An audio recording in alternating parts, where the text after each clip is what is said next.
So first of all, welcome to the men who are there in the room here, because it's a women's event. So, obviously it's good, first of all, to see women in so much of abundance in the panel, everywhere else, and a majority, in majority. And sorry, but men are in minority today, and I'm very happy and very proud of it, because I think, not men bashing, I would say, but yes, we have been waiting for this, and I think a lot of women sitting here who have been in security and who have participated in events would vouch for that, that this is the moment we have been waiting for, and this is one of the reasons why we have been going to events, because we wanted more and more women to come up. And it's so good to see so many women there. And thank you, Digital Tech Media, for giving us this opportunity.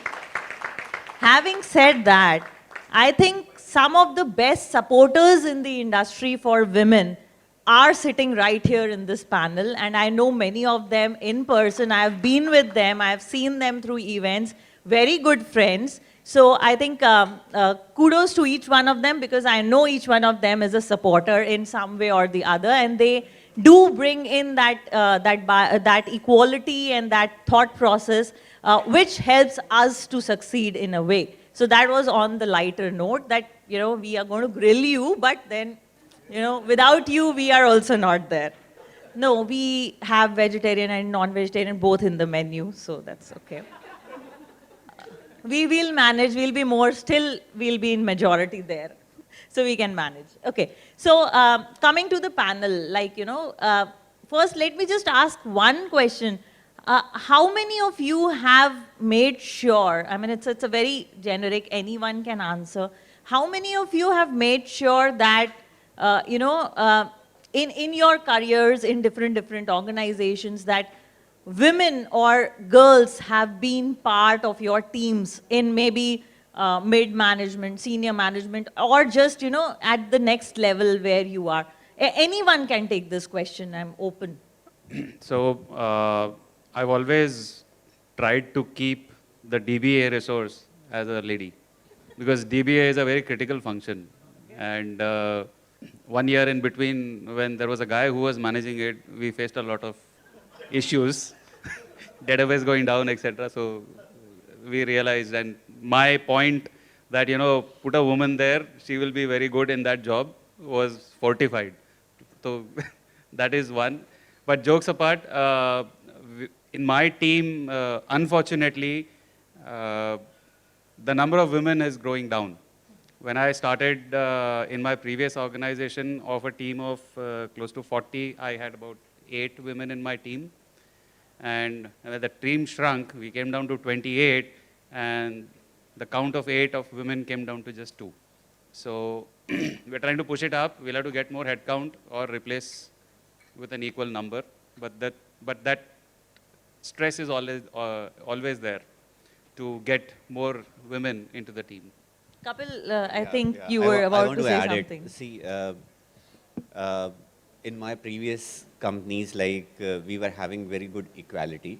But what I'm seeing is, I agree with what Udit is saying, is because all of a sudden what we are noticing is women in IT basically is less. Even I have a wish to basically add in my team. So if I call for interview, so out of 70% men are coming and 30% only women. And post-corona, the situation is changed now. So a lot of women, they are asking for work from home, because they are running the dual responsibility. So, which is okay, but some of the organization, they are very rigid actually. So despite having wish, we are not able to support. So being in government sector, public sector, so it's once I heard I have a 140 team, 20 team, 80 team, it's surprising for us, because we are a very small team in organization, 10, 8. So I work with Power Grid, NTPC, so no women in my team. Finally, I work with the ESL. So my CEO was Mahua Acharya. So I work with her. So it was entirely different experience with her. Because once my bosses were there, so lot of micromanagement, Avnish, I want this, every time follow up.